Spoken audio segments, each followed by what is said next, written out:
doctor is in. No religion allowed here, just grace and truth. You've entered the No Religion Zone with Pastor Greg Lynn.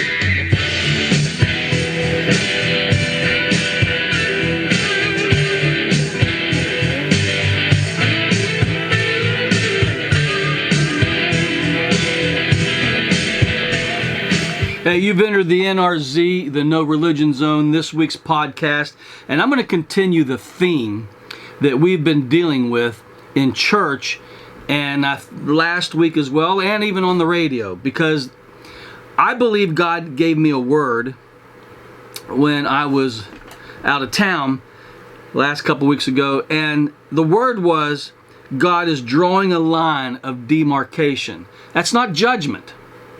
There is a time when he does that in judgment. That's the sheep and the goats. That's at the end.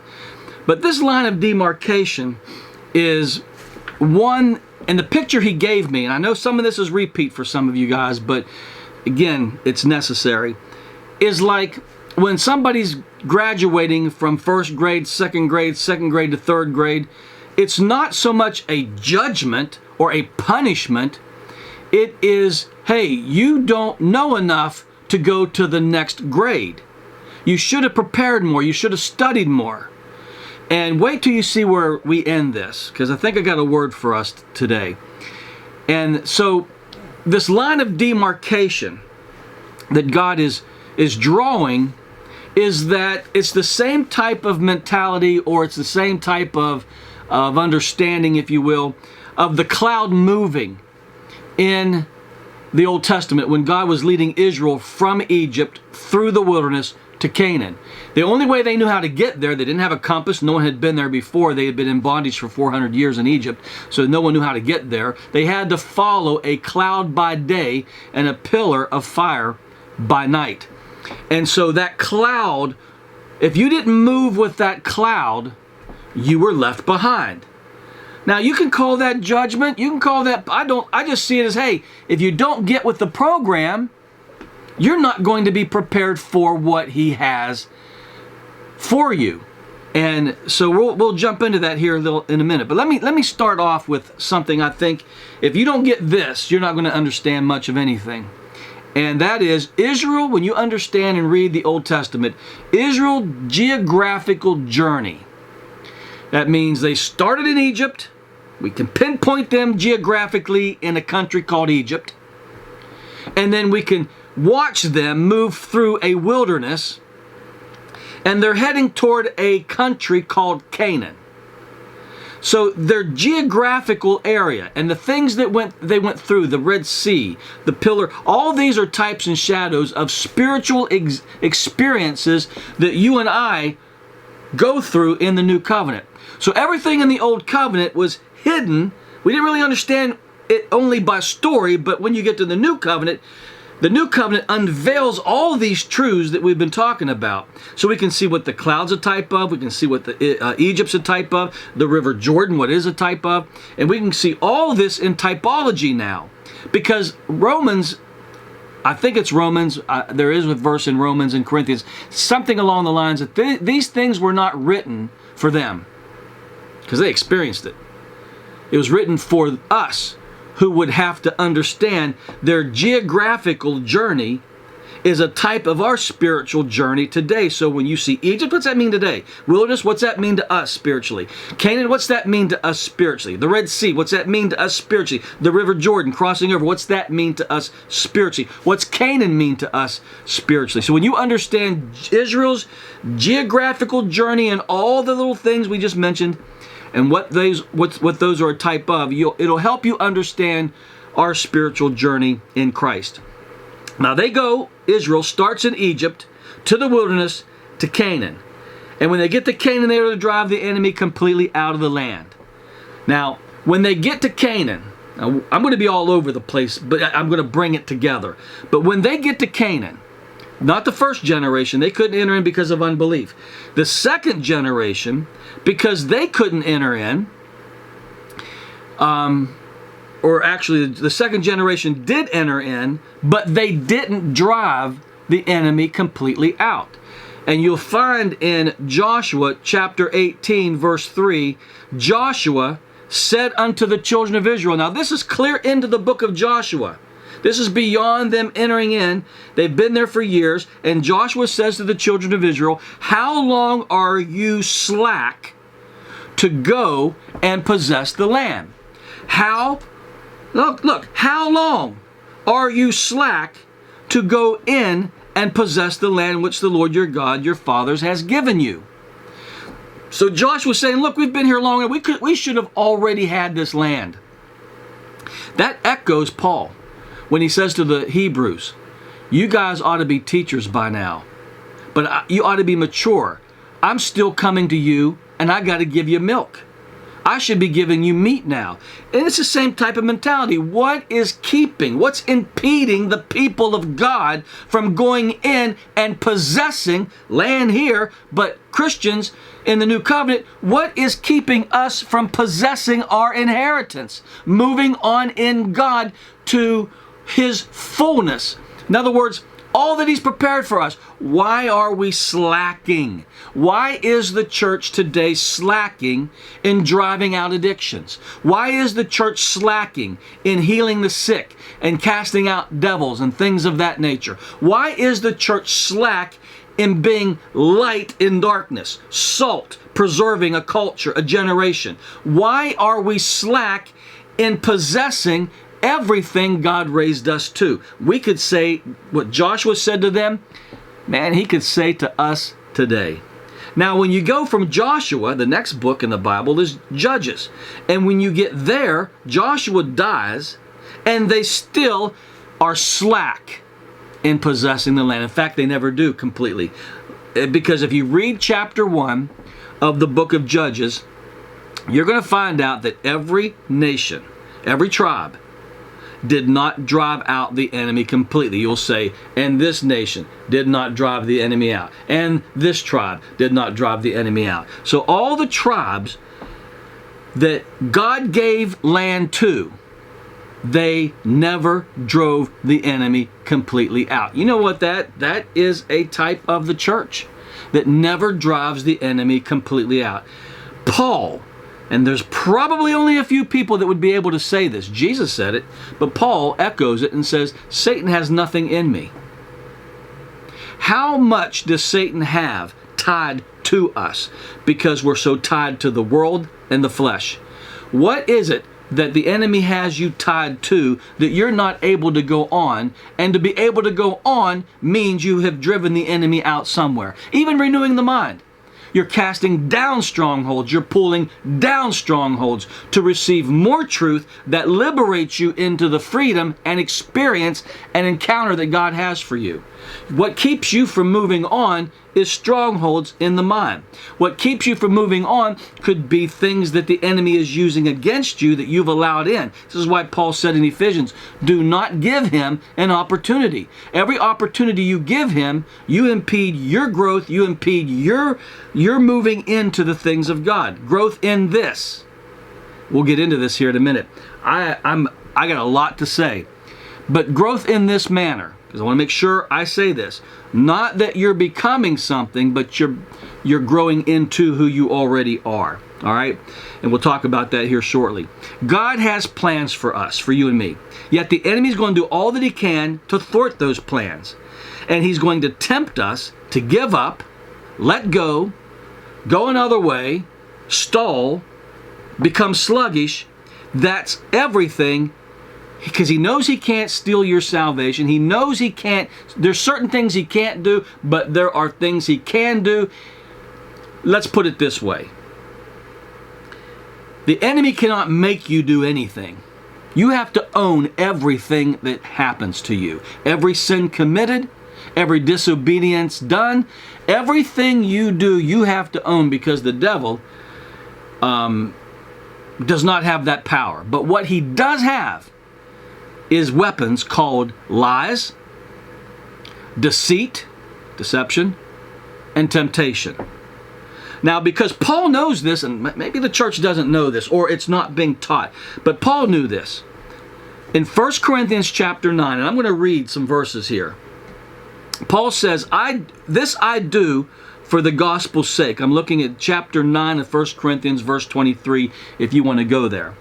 And this I do for the gospel's sake, that I might be partakers thereof with you. Now, what's he saying? Look, what God has done for you, I want to partake of it as well. Now watch, this is all about partaking, partnering with, becoming one with, receiving of. Now watch, know ye not that they which run in a race, they all run, but one, now he's talking about a physical, literal race, there's only one winner, number one, the first one across the line, he receives the prize. He says, now watch, so run that you may obtain. Now let me ask you something. If everything is just laid on our lap while we yawn and sleep and do absolutely nothing, then why does Paul tell us to run to obtain if we already have it? Now I am a promoter and I teach that you have everything given to you in Christ. We are perfect.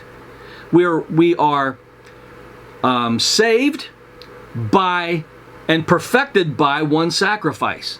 We're complete in Him. You can't add anything to our spirit man. But our mind, emotions, and our will, all that lined up is not completely sanctified. In other words, the enemy may have strongholds in your mind that's keeping your spirit man from coming out and being who he is. So it impedes your progress in becoming who you already are. This is where we get into our study on spirit, soul, and body, which is on the internet, by the way. So Paul's saying here, run that you may obtain. So that means, now, well, does that works? That's faith. The just shall live by faith. Faith in that I'm running, and here, we're going to get into this. I'm running in such a way. I already know who I am. But I'm battling, running, whatever analogy you want to use, to pull down these strongholds and everything that keeps me, every weight, Hebrews 12, every sin, every weight that encumbers me from running the race effectively. You can go to Hebrews 12 and read that. So there are sins that keep us from running effectively, strongholds of the mind, which result in sin, that keep us from running effectively. And this is what we're striving and pressing into, fullness. I already have it, but I don't have it here. So he says, run in such a way that you may obtain. And every man that strives for the mastery, look at this, striveth for the mastery, is temperate in all things. In other words, a guy who races, he trains himself. So he says no to certain foods, and he has to exercise to a certain degree. Christians, what Paul's saying is, look at the runner, how he disciplines himself and says no to things that harm his body from being effective. Are Christians being trained today to say no to things that they're listening to, that they're watching to, that they're engaging in, that impedes them? What's another word? That dulls them. That's a good one. That dulls them, and they're not as effective as they could be because of these certain things that wear on them, that they're engaging in, that's dulling their spiritual senses, that's dulling their faith. He says, look, they strive for mastery. They're temperate in all things. Now, they do it to obtain a corruptible crown. But we do it to obtain an incorruptible crown. I therefore, because of this, Paul says, I run, not with uncertainty, not without aim. I fight, not as one that beats the air. Meaning, I'm after this thing. I know what I'm doing, but I keep my body. Now here we go. This is not asceticism, where you inflict your body and beat it every time it sins. But I keep my body. I keep under my body and bring it into subjection, lest that by any means. Now stop there. Let's go back. He says, but I keep under my body and bring it into subjection. What's he talking about? See, there is the tree of knowledge and good and evil that allures us, that tempts us, that deceives us, that tries to get us to go another way. And there are things that the body naturally would like to do. But when you recognize that those things that the body naturally wants to do, if it's making you ineffective, again, go back to Hebrews 12. Cast off every sin, everything that encumbers you from running the race that weighs you down. No runner goes out with weights on. Ankle weights, wrist weights. He might train in those, but he's not going to run the race in those. Why? They'll wear him out. And that's what unbelief does. That's what bad thoughts, wrong theology, sins, unbelief, all that stuff dulls us and wears us down to where we can't run effectively. Paul says, look, I'm going to run this way. I'm going to make sure everything my body engages, everything I'm listening to, everything that I'm watching is keeping me on the cutting edge of my walk, of my journey, of my spirituality, whatever you want. I'm going to always be instant in season and out of season. I'm always going to be on. Now let me tell you something. I meet with people over the years as a pastor. All pastors do, and there are certain people you meet with. They don't have an off button. They're always on. And I know this particular person I'm thinking of. Well, one of my best friends. He's no longer with us. He was always on. Rarely was he ever off. And I know that when we engaged each other by email, by phone, by visitation, hanging out, whatever, I knew that I was going to engage something with him that was going to affect me in a positive way and make me even sharper. Proverbs says, iron sharpens iron. And I knew that I would always be leaving his presence, always sharper. Not dulled, sharper. Then there are people that I have met with over the years that bring absolutely nothing to the table. What do I mean by that? I'm doing all the work.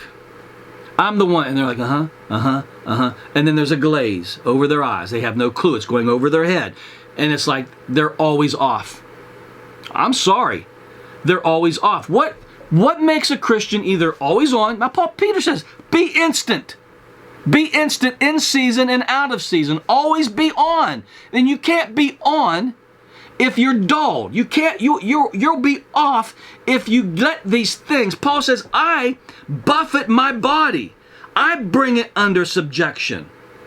I'm always on. I will not let my body get bored. I'll not let my body get dulled. I won't watch things that dull my spiritual senses. I'm not going to engage in things that impedes me in encountering God and experiencing all He raised me for.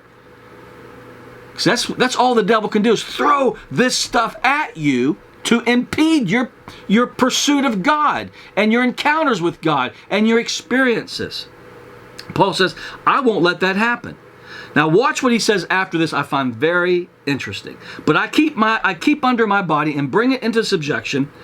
Now the Greek is I beat my body black and blue. In other words, I'm not letting it get away with anything. I am going to walk in the Spirit, and the flesh will not fulfill any of its desires. He says, but I keep my body under subjection, lest by any means, when I have preached to others, in other words, what I preach to you, I'm not going to go out and do the opposite of. I'm going to beat my body into subjection according to the way I preach to you, as I say to you to lay aside every weight. Going back to Hebrews 12. And every encumbrance that keeps you, every weight that keeps you from running the race effectively. So in other words, going back to the analogy here, because you got to keep this thing in context of a race, of an athlete. Can you imagine if Michael Jordan or any football player would expect his team to be at a certain level by the way they train and play, and yet he himself, Michael Jordan, while they're practicing, he's out drinking and smoking and gambling and running around. He's not going to be on the cutting edge when he plays the game. So he will disqualify himself. They'll take him off the team, or they'll bench him at least, if he's not playing up to par. So what Paul is saying, I'm trying to get you guys up to par, but I'm not going to go and play around while I'm expecting you. I'm not going to go around and play around, because at that point, you'll start seeing it in the way that I preach. God will see it and possibly say, like He did the Ephesians church, I'm going to remove the light from you. That doesn't mean you're going to lose your salvation. Let me put it this way. If whatever God's called you to, and you're not living up to the degree that He's called you to live, there is a thing called replacement. He'll just get somebody else to do it. And then you wonder why your church split. You wonder why your wife left you. You wonder why these things happen. Because this is stuff, by our actions, we set ourselves up for the fall. And we disqualify ourselves. God's not disqualifying you. Paul says that I should be disqualified. He uses the word castaway. Because he did this. If he doesn't beat his body, in other words, what I mean by, and that might be some drastic language there for some of you, but what he's saying is, look, if I don't discipline myself, in other words, saying no to the things that the devil throws at me, not giving him an opportunity, if I don't say no to those things, then I'm going to set myself up for some fall. And then I'll be disqualified. I'll be a castaway. And God will replace me with somebody else. And if you don't believe that, what did Mordecai say to Esther? You, Esther, was raised for such a time as this. Who knows? If you don't go speak to the king, God will raise somebody else. Deliverance will come from somebody else. The first generation couldn't enter the promised land. And the warning of Hebrews is, don't harden your heart when God speaks. And that hardening of the heart comes from us slowly getting into that place. And I'm going to probably end with the 5 warnings of Hebrews. Because you got to ask yourself, why and how could someone, even like the Apostle Paul, be disqualified, be a castaway? But that's what he says. You're forfeiting an aspect of your inheritance when you get disqualified. And that is God's plan for you. There are a lot of people that aren't living out what God ordained for them because of certain things. I don't know what they are. It could be many things. Now, because I want you to see this term, run that you may obtain the prize. That's what Paul's saying. Then he goes into, I discipline my body. Now listen to what Paul says in Philippians 3:10. Now this is a guy who wrote 2/3 of the New Testament. In fact, I'm going to take a quick break before we jump into this because I'm running up against a break here. And let me go ahead and take it now because this is going to take some time. So let's take a quick break and then I'll be back after this. Hey, we want to hear from you. Email us at www.byfaith.tv. Go to our contact page and shoot us an email. That's www.byfaith.tv.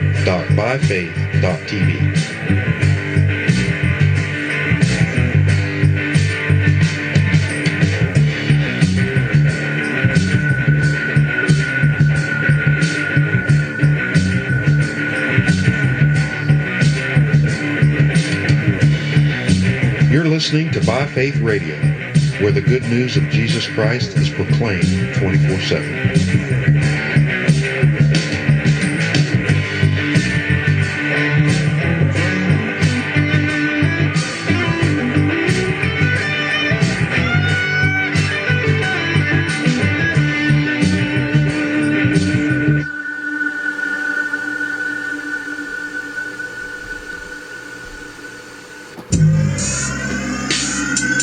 We want to hear from you. Let us know what country you are listening from. We have people all around the world tuning in from the UK, Canada, Romania, the Netherlands, Australia, Japan, Singapore, Switzerland, India, Korea, and a whole lot more. So email us at www.byfaith.tv and let us know what part of the world you're listening from.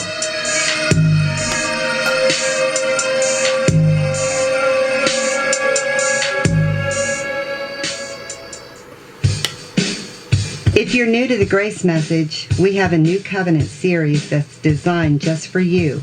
Go to our website at www.byfaith.tv and go to our media page and you will see our New Covenant series.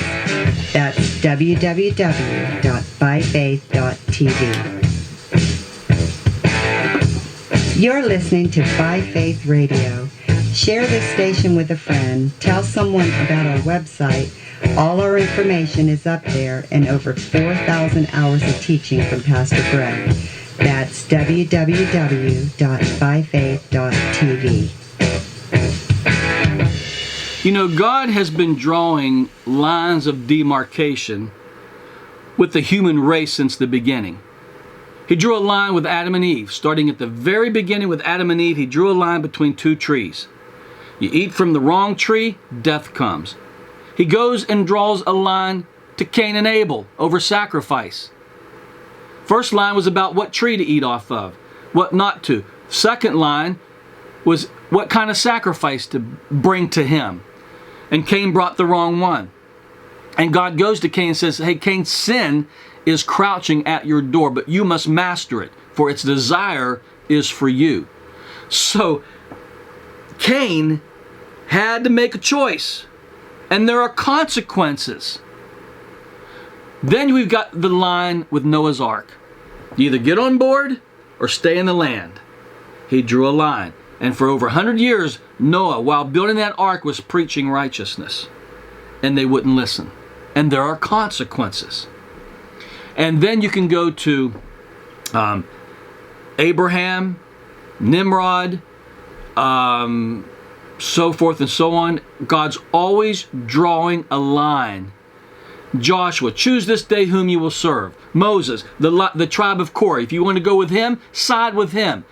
Some did. What happens? The earth opened up and swallowed them. What I'm saying is, you can just read the Bible and God said God draws a line in the sand, periodically.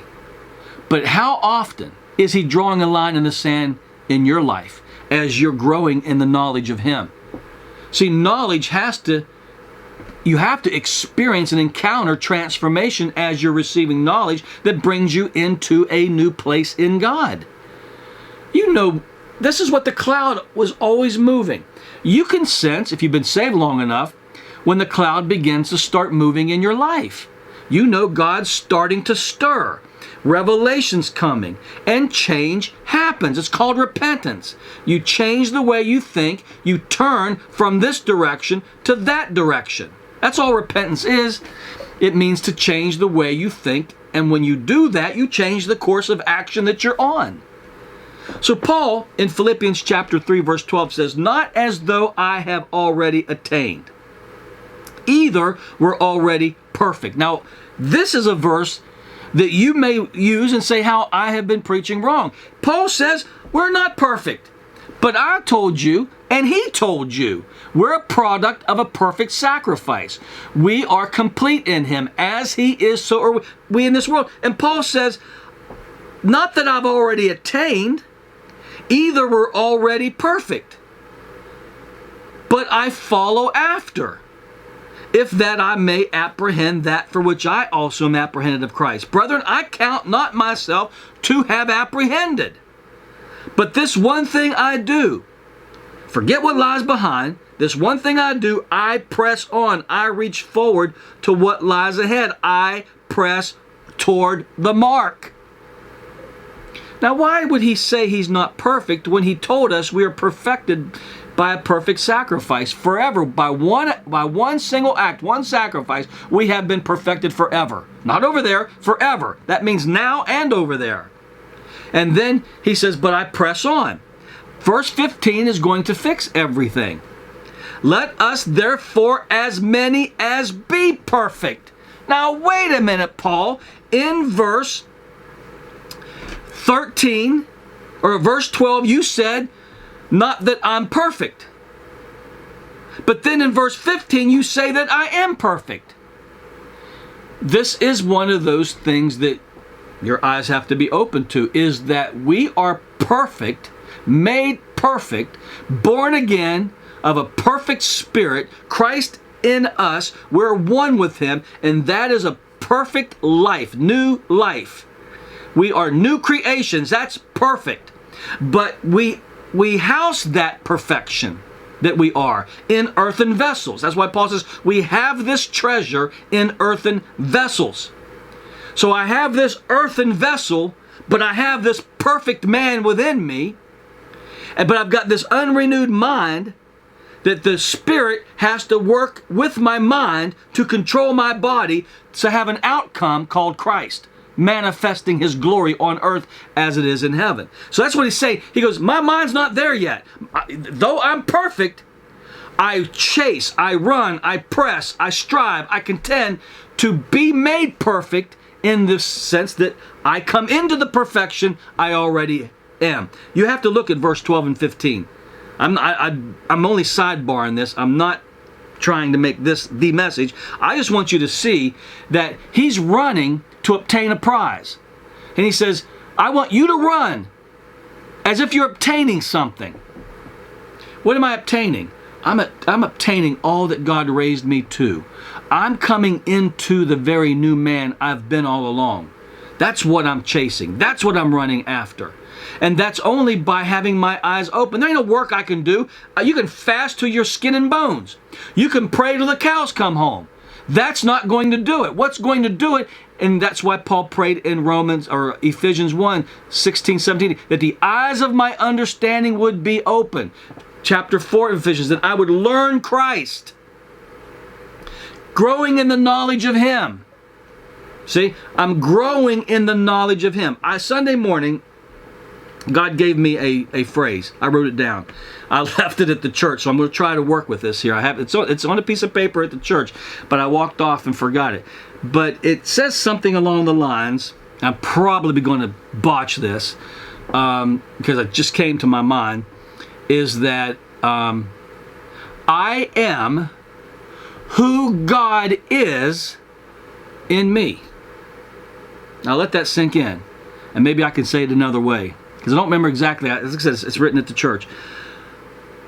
What he was saying was, as I see who God is, I am who I see Him to be in me. So who is God? He's this. My eyes get open to Him, and when revelation comes of who He is, then I know who He is that I am as He's in me. So who He is, I am as He's in me. Let me say it another way. I am who God is in me. I am who God is in me. That's who you are. And it's connected to God, called unity, oneness. And so Paul's saying that's what I'm pressing into. Having my eyes opened to the truth of who I am in Him and who He is in me. Now, we've been preaching on that a long time, which brought us into this 30, 60, 100-fold. It's possible to be a 100-fold Christian because you got God in you. You are one with the Godhead. Anything less is called unbelief. Let that sink in. Anything left is called unbelief. Therefore, in John 15, we talked about God begins the process of pruning. He is training us. He's opening our eyes. He's teaching us so that we would go from fruit to much fruit. That's the progression you find in John 15, verse 2 and verse 5. Why? Because God says, look, the cloud is moving, and you can't get there being the kind of person you are here. Let me say that again. You can't get there being the kind of person you are here. And the kind of person you are, as a man thinks, so he is. So God has to change the way we think by unveiling who He is in us. And then He can take me into more. He can take me into what He raised me for. And I can produce the fruit thereof. So when the cloud moves, am I ready to move with it? I'm going to show you something at the end that is very astounding. All right, but let me hurry. I am running out of time. Now check this out. Oh, here it is. I'm ready for it. This is what's astounding.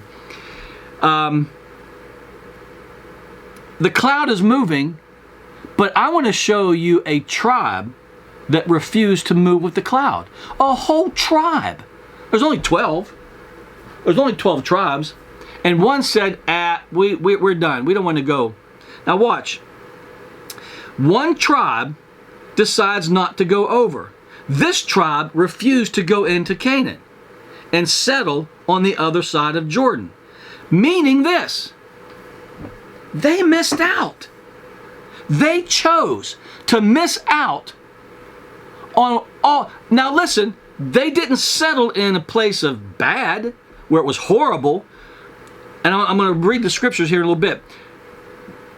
They settled in a place they thought was good. Hey, this is really nice.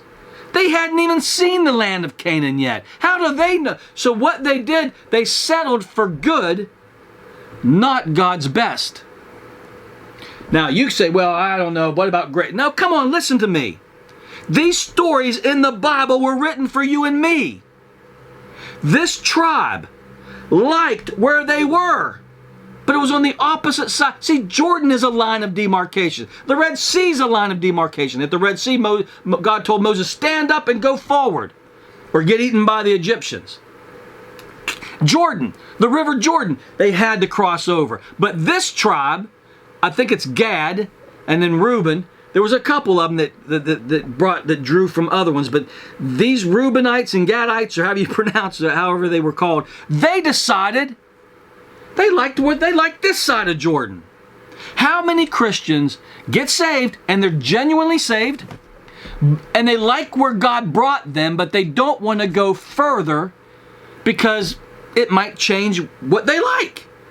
Every single tribe, all 12 tribes experienced what that one tribe did. And they're like, yeah, it's good, but we need to go on to the other side.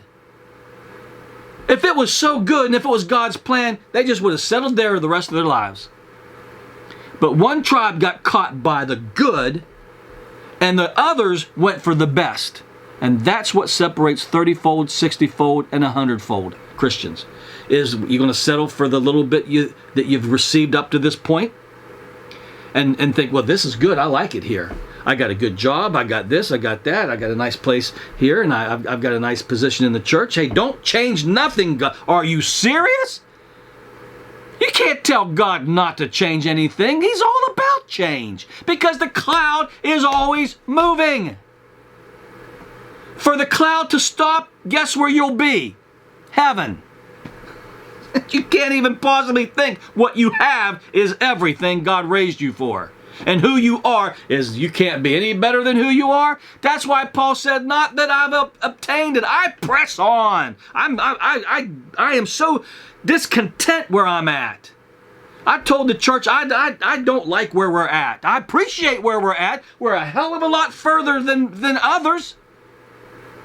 But there's others way ahead of us. I don't like where we're at. I appreciate where God brought us to as a people, as a church. I appreciate who I am today, but oh my God, I can't stand me. See, you think I'm lying. I don't like where I'm at. I appreciate where I'm at. Amos 6:1, woe to those who are at ease in Zion. Never be content where you're at because there's so much more God is bringing you into called inheritance. Don't be like this tribe who says, you know, I like it over here. I know the Spirit's moving. I know the cloud's moving. I know there's a promised land, but don't rock my boat. I like where I'm at. What would make people do that, be that way? Stop and be content with their present state. Stop from going forward to what God raised. What would cause people to get bored, chase after other things, lust after other things? What would be it? Let's just look at that verse. Numbers 32:1. Now the children of Reuben and the children of Gad. So we're clarifying if I made a mistake earlier. It's the children of Reuben and the children of Gad, and they had a very great multitude of cattle. And when they saw the land of Jazar and the land of Gilead, that, behold, the place was a place for cattle. They had a lot of cattle. See, need. What did they need? They had a lot of cattle, so they needed a lot of land for cattle. Need spoke to them. A lot of people stay where they are because need demands them to stay where they are. Well, I've got this need, so I've got to do it this way because this will meet my needs. So now need is speaking to you, not the cloud moving. Now watch. The children of Gad and the children of Reuben came and spoke unto Moses and to Eleazar the priest and unto the princes of the congregation, saying, and I'm going to skip all those names because I'm probably making them laugh when I try to pronounce those names. Let's jump down to verse 4. Even the country which the Lord smote before the congregation of Israel is a land for cattle, and thy servants have cattle. See, they're trying to reason, carnal reasoning. Wherefore, verse 5, they said, if we have found favor, grace in thy sight, let this land be given unto thy servants for a possession, and bring us not over the Jordan. Lord, I know you've got a lot for me, but I kind of like it over here. Wow. And Moses said unto the children of Gad and to the children of Reuben, shall your brethren go to war and you just sit here? See, they got to go over there and fight for everything they get in faith. And you're going to go over here and just sit in prosperity and peace while your brothers are at war? And therefore, this is going to discourage their hearts from going over into the land which the Lord has given them. Do you see the dynamic here? What Moses said, if you guys stay here, you're going to discourage them. See, what happens when I see my friends and my family and my church people put on the brakes and stop growing in grace and the knowledge of Him, and start pedaling backwards into the things of the world, because that's where it's going to go by default, whether you want to believe it or not. When the cloud moves on, you're already in the world. When the cloud moves on, you now just became worldly. Because the only way to stay spiritual is to stay in the midst of that cloud. So whether you want to believe it or not, even by default, you are now out of it. And so when I see that, that disheartens me. But when I see, remember I told you about that brother who's always on? When I see that, that keeps me on. That encourages me. But when I see a brother that's not on, and he's not instant in season, and he's just sluggish, and he's backpedaling in the things of God, and you can see it creeping in his talk, his language, his life, his actions, his manner of living. When you start seeing all that, you may not amen it, but it does do something by way of discouragement. You're like, oh man. Like if you see Michael Jordan have a bad game, how does that make you feel? I know, I'm Michael Jordan. He doesn't even play anymore. Think of your favorite athlete. When your favorite team, your favorite athlete is not on par, not on the cutting edge of what they could be and have been, and they start, one of the worst things is what Neil Young had a song. It's better to burn out than fade away. Nobody wants to see somebody fade away. Burn out. Because when you fade away, you're getting worse and worse.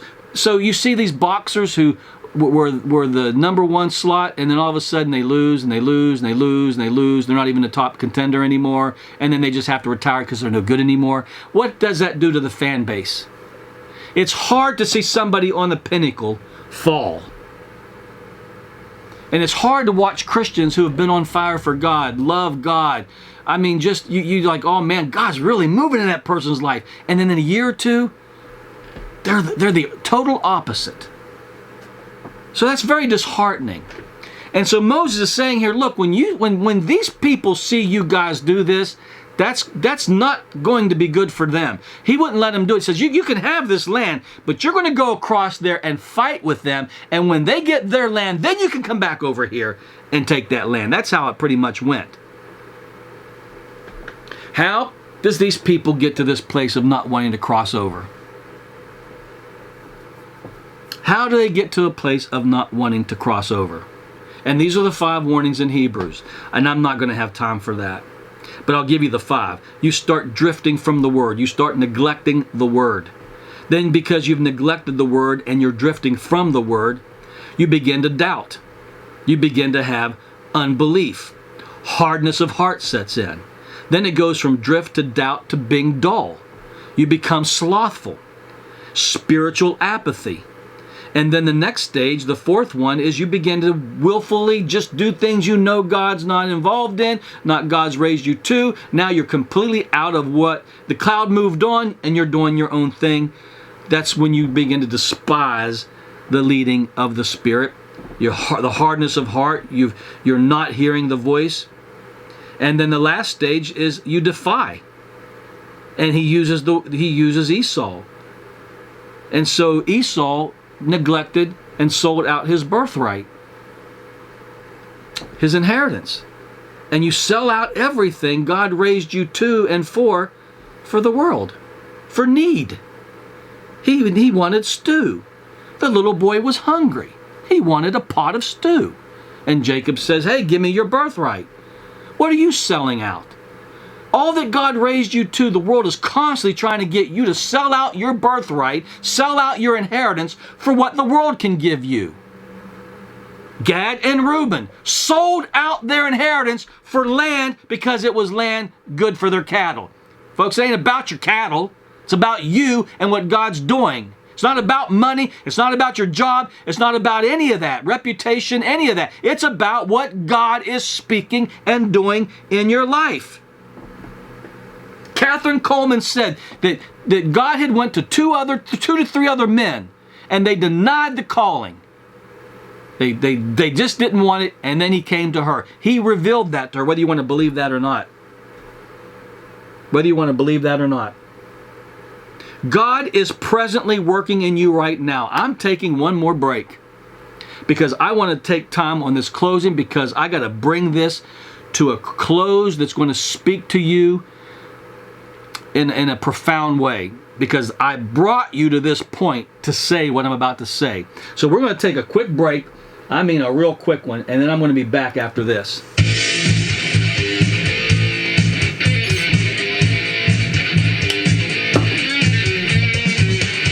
You're listening to By Faith Radio, broadcasting grace and truth around the world 24/7. Remember, we're not religious, just real.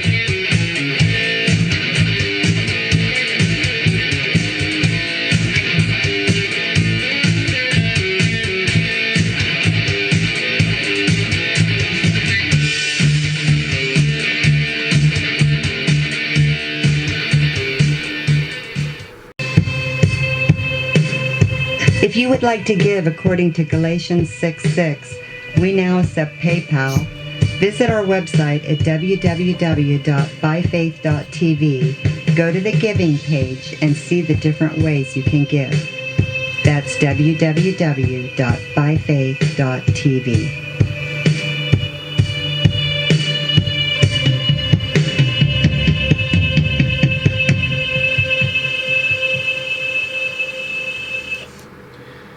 Now, I want to share, in closing here, something I believe is really profound.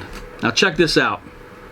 God is presently working in your life right now. Philippians 2:13, for it is God who is at work in you to will and to do his good pleasure. The Amplifies, not in your own strength, for it is God who is presently working in you, giving you the power, giving you the desire. He does it all. He's the one living his life through you. So he's presently working in you right now, producing in you a change of heart, a change of mind. You're producing fruit. You're growing in grace. Why? He is preparing you for your inheritance. He's preparing you for what is to come next in your life. We did 11 weeks on, though, just the sermon was called Next. God's always bringing you into next. And so that's what he's doing. What's coming? Now listen to this. What's coming is coming. Let that sink in. What do you mean? What's coming is coming. Ready or not, whether you want it or not, what's coming is coming. And Israel, again, using them because everything was written for us about them, Israel missed their time of visitation when Jesus came on the scene as the Messiah. They weren't ready to receive him. You'll go through the whole Bible and people miss their visitation. Martha, even on a smaller scale, Martha missed her visitation by being in the kitchen and not in the living room. God desires to bring you into all he has planned for you. But right now, as you are today, You're not ready for what your inheritance is, what He has raised you for by way of inheritance. Now, what you're experiencing now, you got because you got prepared then. It's just like a first grader. He can't go to second grade until he prepares in the first, and what he is preparing for in the first is the second. And on and on and on it goes. And when you get born again, God's not going to throw you into a pastorship. He's not going to throw you into the ministry. He's not going to ask you to do things that you're not ready or equipped to do as of yet. But it doesn't mean that you're disqualified. It means you're not ready. But what if you're ready and you pedal backwards, is where you get, like Paul says, disqualified. So God desires to bring you into all He has planned for you. But you got to be ready. You've got to be prepared, or you're going to miss it. This is why Hebrew warns us today, if you hear His voice. You know, it's not just about hearing His voice, though that is what He says. But it's also, don't miss your time of visitation. You know, when the cloud starts moving, don't miss it. Recognize God is doing something. He's stirring. He's changing. He's moving. See, if you get laid off, you don't see, well, that's the providence of God then. I don't care whether God did it, the devil did it. I don't have a job. That's the bottom line. All right, Lord, you're on the throne. You're in charge. What are you doing? What's next? What's next? We never ask what's next because we're holding too tight to what we've lost or is in the process of losing. I want that to... We don't trust God and His providence. We're not walking by faith. We're hardening our hearts to what God is speaking and doing and leading us into because of what we think we know better. See, those people held on to that land with white knuckles because they had cattle and that was land for cattle. And oh my God, please don't make us go into the land of Canaan. We want this land. See, God sometimes strategically changes. He takes away in order to establish. In other words, He takes something away called good to bring something in your life that's better. Oh, good's okay, but I don't want good, I want best. And God is the one who's strategically, providentially moving, sovereignly, providentially moving according to His immutability, which we studied all three of those on Thursday nights. And that's why you got to understand how God operates and who He is. So rather than cry over what you've lost or what you're in the process of losing, you in faith say, what's next, Lord? Yeah, that stung. That hurt. Had my heart on it, but you know what? What's next? It was good, but obviously you've got something better. God is doing by His Spirit and His grace and mercy everything He can to keep us going, bringing us into our inheritance, keeping us moving forward, keeping the cloud moving forward. We've got to flow with it, move with it in obedience. And I want to leave that with you because too many of us, churches and individual Christians, are content on the other side of Jordan. We like where we're at. We don't want to give up what we have. It's too good. In our definition, it's prosperity, it's success. Why would I give this up? Because it's good, but it's not what He's raised you to. It might be for a time and season, but it's time to move on. Enjoy the land, Gad. Enjoy the land, Reuben. But when the cloud moves, cross the Jordan to the other side.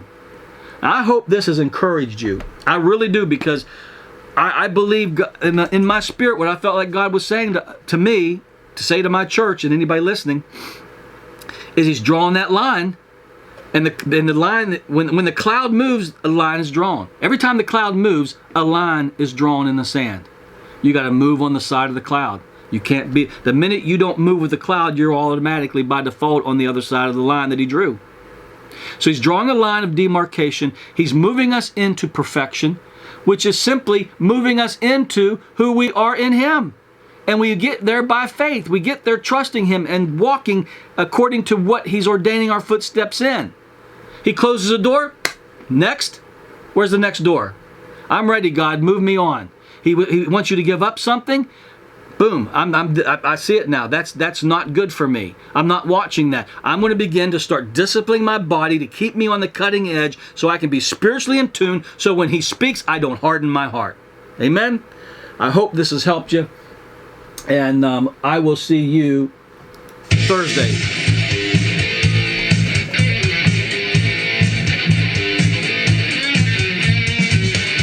You're listening to My Faith Radio, broadcasting grace and truth around the world 24/7.